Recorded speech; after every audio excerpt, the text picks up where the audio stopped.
de Dieu. Et figurez-vous, la fin de l'histoire incroyable. Pendant cette conversation qui frappe à la porte, une visite inattendue. C'était la sœur de Rava qu'il n'avait pas vue depuis 13 ans.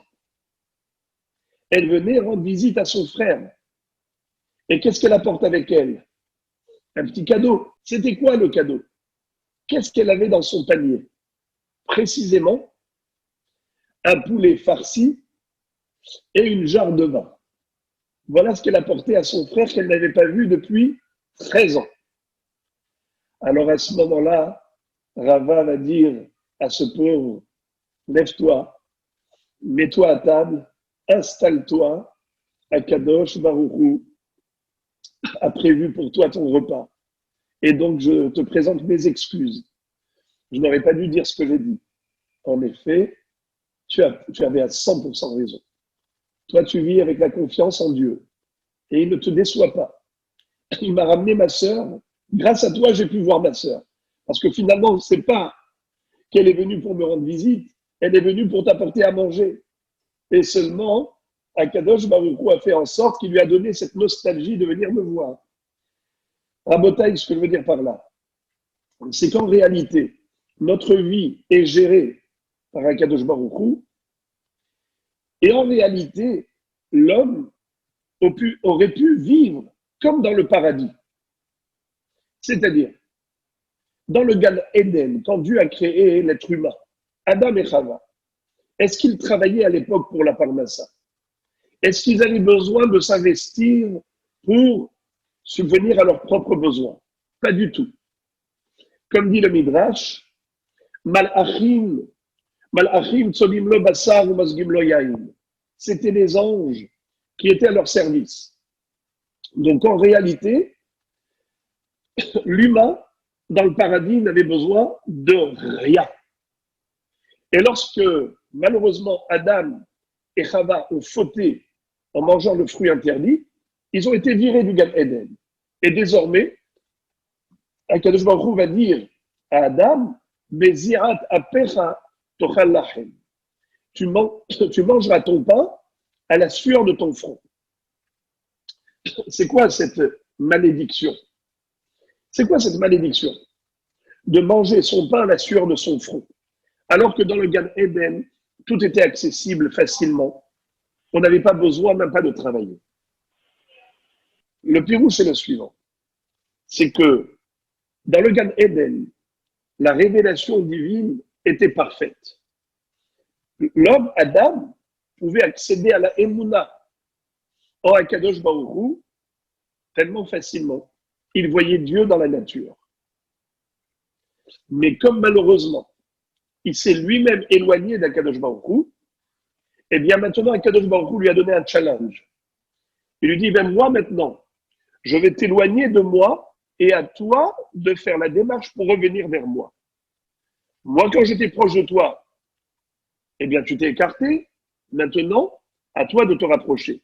C'est-à-dire, en réalité, quand on travaille pour la parnassa, lorsqu'on va semer des graines dans la terre, on a travaillé, on a labouré, on a semé, on a arrosé, on a élagué, et on va cueillir, on va moissonner.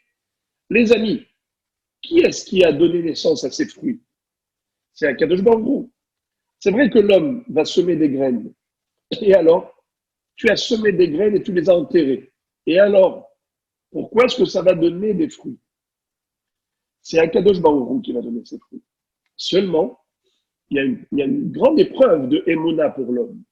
C'est que l'homme peut avoir l'impression que c'est grâce à son savoir-faire, son investissement, le fait d'avoir travaillé, c'est ça ce qui a donné son chiffre d'affaires. La production agricole est le fruit de son labeur. Donc, qui a donné ces fruits? L'homme pourrait avoir l'impression que c'est lui-même. Quel est notre travail? C'est de faire une bracha quand on mange le fruit. Baruch ata Hashem, Elokeinu melech haolam, boré peri haetz.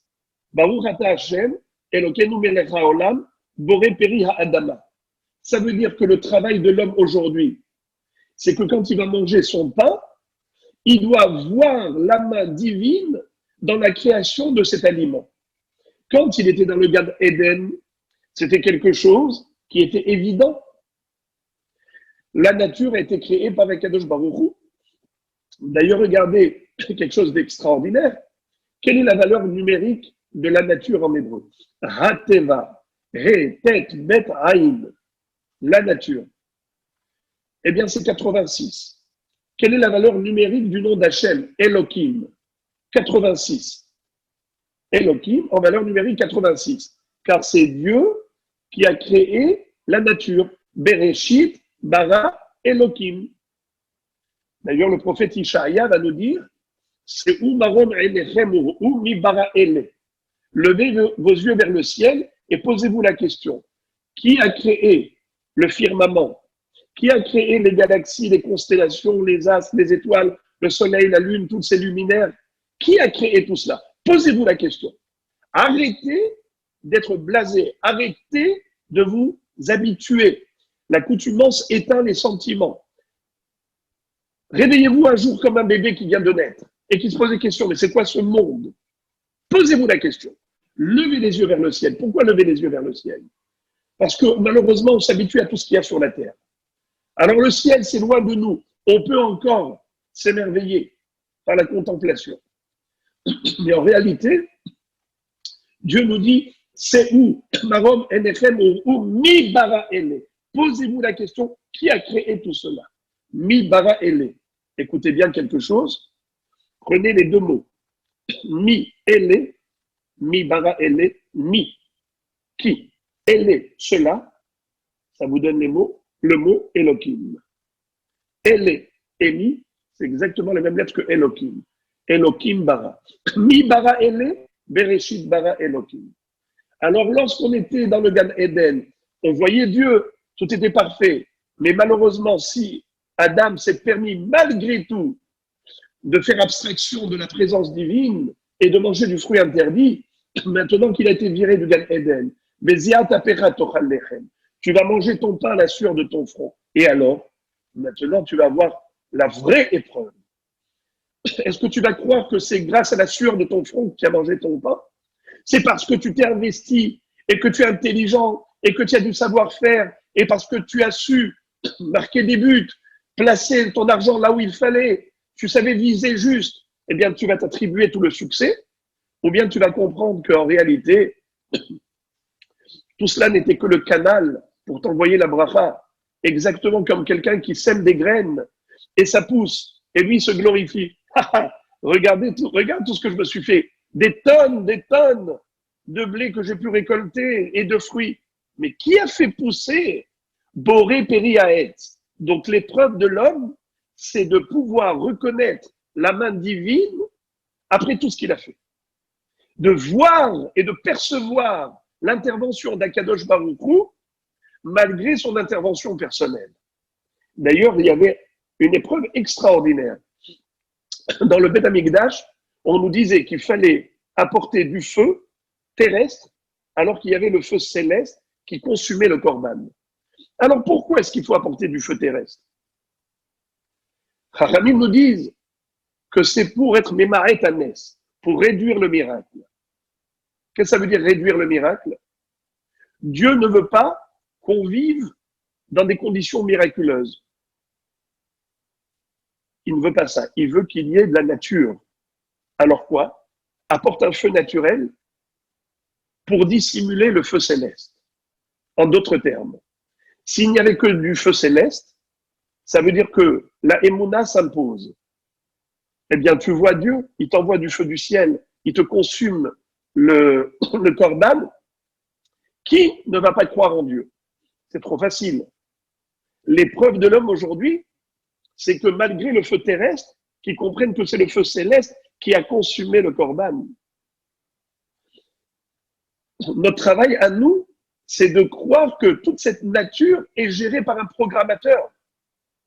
Quand tu tapes sur l'ordinateur et que tu arrives à faire des choses merveilleuses, tu te dis, Yofi, mais c'est formidable ce que je suis capable de faire. Mon cher ami, c'est pas toi. Celui qui a créé la carte mère, celui qui a fomenté le programme qui a concocté tout le système informatique. C'est lui qui est derrière tout cela. Toi, tu n'as fait qu'utiliser les outils qu'il t'a donnés. Tu as exploité cette possibilité, ce potentiel, mais en réalité, c'est lui qui a déjà tout créé. C'est pas ex nihilo ce que tu fais. Alors les amis, si on arrive à travailler son cœur, son esprit, sa réflexion dans ce sens, eh bien on serait capable, en effet, de développer la Emouna. Alors moi, ce que je souhaitais, c'était de faire intervenir tout le monde, chacun, chacune, qui a eu, de par son expérience, l'occasion de vivre des miracles. De vivre des miracles, c'est-à-dire pas besoin que ce soit des choses qui ressemblent à la traversée de la mer Rouge, mais chacun à son niveau. Par rapport à sa vie personnelle, eh bien, il y a des choses qui l'ont marqué. S'il a ouvert les yeux, parfois malheureusement, on fait abstraction. Mais si on essaye d'observer, de réfléchir et d'explorer, eh bien, on se dit, mais c'est extraordinaire la coïncidence. La coïncidence des événements qui nous ont permis des réussites et des succès, eh bien, nous permet, en effet, de constater et de mesurer combien Akadosh Baruch Hu nous accompagne. Alors, les amis, je me permets de vous raconter une histoire personnelle afin de vous donner à vous également l'idée de réfléchir à des choses qui vous ont arrivé personnellement.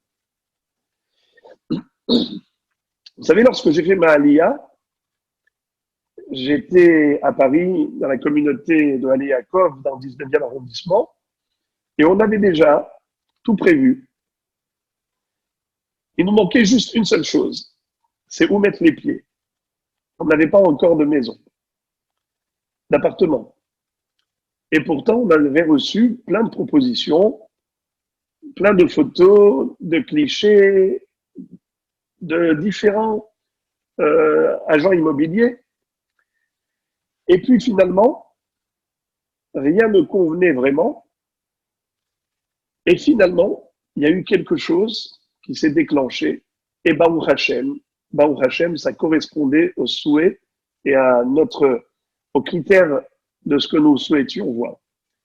Eh bien, le problème, c'était quoi? C'est que ce n'était pas prêt. Ça ne pouvait être prêt qu'après les vacances, et après une fois qu'il aurait déménagé, après les travaux. En attendant, qu'est-ce qu'on fait? Eh bien, figurez-vous, la veille de notre voyage, la veille, j'étais au bureau là-bas du secrétariat, et la secrétaire me demande, alors, vous êtes prêts? J'ai dit, Baruch Hashem, juste, il faut qu'on puisse parachuter quelque part. Elle a eu une idée. Elle me dit, mais on a chez nous, dans notre communauté à Paris, quelqu'un qui habite Natania. Comme il est actuellement à Paris, il passe quelques mois à Paris, quelques mois à Natania, peut-être qu'il pourrait vous permettre de vous installer dans sa maison à Natania. J'étais un peu gêné. Et donc, je lui ai posé la question s'il louait son appartement là-bas. Alors, il me dit, je ne veux pas vous le louer, je voudrais que vous puissiez y aller directement en arrivant. C'est un ami, un grand ami. Et il me donne immédiatement les clés et il me donne toute la notice d'emploi. Immédiatement. D'accord. Où est-ce qu'il habite? Natania, c'est quand même grand. C'est large, c'est vaste. Et il s'avère qu'il habite exactement dans le Blue Weiss, la rue Gad-Marnes, en face de Ismar Moshe, qui va devenir la synagogue dans laquelle on va s'installer. Et donc, on a la synagogue en face et on a le bord de mer de l'autre côté. Et donc, pendant cette période de vacances, où on attendait justement la disponibilité ici, eh bien, en attendant, on s'est retrouvés, j'allais dire, comme dans le paradis. Pourquoi? Parce qu'on n'a pas pu recevoir nos meubles, on n'a pas pu recevoir notre cadre, il était retenu, ça mettait encore des semaines, et donc on ne pouvait pas s'installer. Ce qui a fait qu'on est arrivé comme des vacanciers.